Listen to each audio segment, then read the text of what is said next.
244 into 3 lakh equal to बेसेबां जायो 7 crore 32 lakh 7 crore 32 lakh टाका साफायाव 3 लाख करै 244 फरायसाफोरनो गासै 7 crore 32 लाख टाकाखौ बिथांमोना होमारगोन ना होआ होयोब्ला होयो माबायदि सिस्टेमाव होगोन तो रायजोफोर साननै जाबाय आं कास्टम बसुमतारिनि मोखां नायनो नेनाया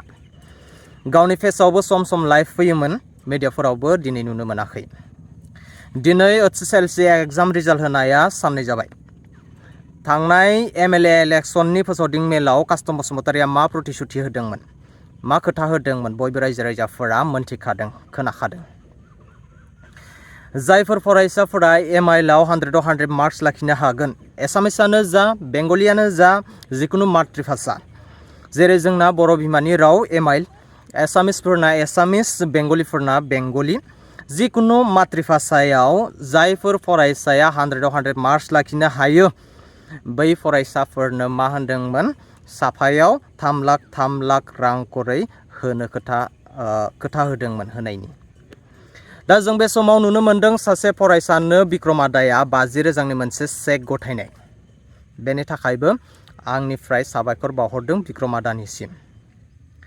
दा बाथ्राया बेसो जे इलेक्शन केम्पेइन समाव जा बायदि कमिटमेन्ट प्रतिश्रुति होदोंमोन खोथा होदोंमोन एचएसएलसी फाइनाल एग्जाम एमआइएल साबजेक्टआव जायफोर फरायसाया 100 आव 100 मार्क्स लाखिनो हायो बिथांमोननो मा होनदों साफायाव 3 लाख करै रां होनायनि खोथा होदोंमोन आरो टपार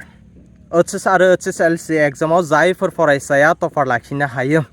बिथांमोननो साफायाव 5 लाख करै होनायनिबो खोथा प्रतिश्रुति होदोंमोन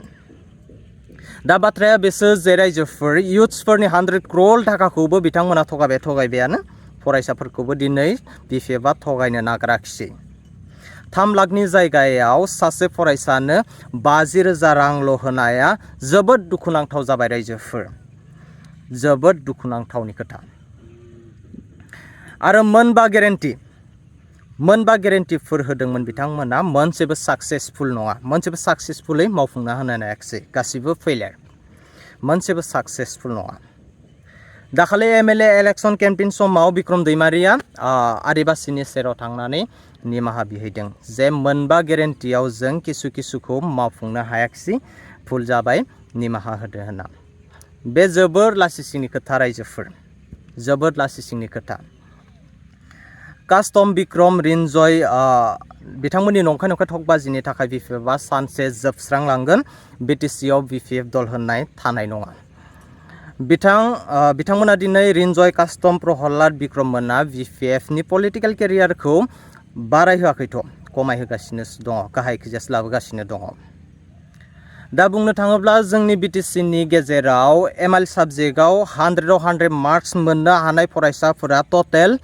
244 जन रायजोफोर 244 जन 244 into 3 lakh equal to बेसेबां जायो 7 crore 32 lakh 7 crore 32 लाख टाका दा बिथांमोना माला होगोन मा सिस्टेमाव होगोन कास्टम बसुमतारिया एसे क्लियार खालामना होफैनांगौ आरो सम सम फेसबुक लाइभआवबो फैखायो जिहेतु साफायाव 3 लाख करै 244 फरायसाफोरनो गासै 7 crore 32 लाख टाकाखौ बिथांमोना होमारगोन ना होआ होयोब्ला होयो माबायदि सिस्टेमाव होगोन नेनानै थाबाय बिपिएफआथ' थगायनायाव 1 नाम्बारखा बिराद सैतानखा थगायसुलाखा 3 लाखनि जायगायाव दिनै 50,000 होगासिनो दा मोनगिरि फंबाय बिनानावमोनाबो एसे सांग्रां जा जेब्ला बिथांमोना फैसाखौ होनो थाङो बिथांमोननाव बे मोनसे बाथ्राखौ ओपेनलि फेस टु फेस जों ओपेनलि कुइसन खालाम जे 3 लाखनि जायगायाव बोरै 50,000 जाखो বিটিসি অঞ্চলত মেট্ৰিকত টপ 10 আমি বাছনি কৰিম আৰু টপাৰসকলক 5 লাখ ফাইনেন্সিয়েল এছিষ্টেণ্ট বিটিসি চৰকাৰৰ পৰা দিয়া হ'ব হায়াৰ ছেকেণ্ডাৰীত 3টা ষ্ট্ৰীমো সায়েন্স আৰ্টছ কমাৰ্চ টপ 10 হিচাপে বাছনি কৰিম আৰু তেওঁলোকে ফাইনেন্সিয়েল এছিষ্টেণ্ট 5 লাখকৈ বিটিসি চৰকাৰৰ পৰা পাব এমআইএলত যি এমআইএল নহওক মাতৃভাষা ইয়াত যদি BTC অঞ্চলৰ পৰা টপাৰ হয় তেওঁলোকে 3 লাখ টকা পাব যিসকলে medical engineering college UPSC APSC MPhil আৰু PhDত এডমিশ্যন পায় আমাৰ BPF চৰকাৰৰ পৰা ফাইনেন্সিয়েল এছিষ্টেণ্ট পাব এই কামো আমাৰ এই বছৰৰ পৰা আৰম্ভ হ'ব ইয়াৰ কাৰণে হাগ্ৰামা মহিলাৰ ছাৰে 5 মাহত যি কাম কৰি দেখালে যোৱা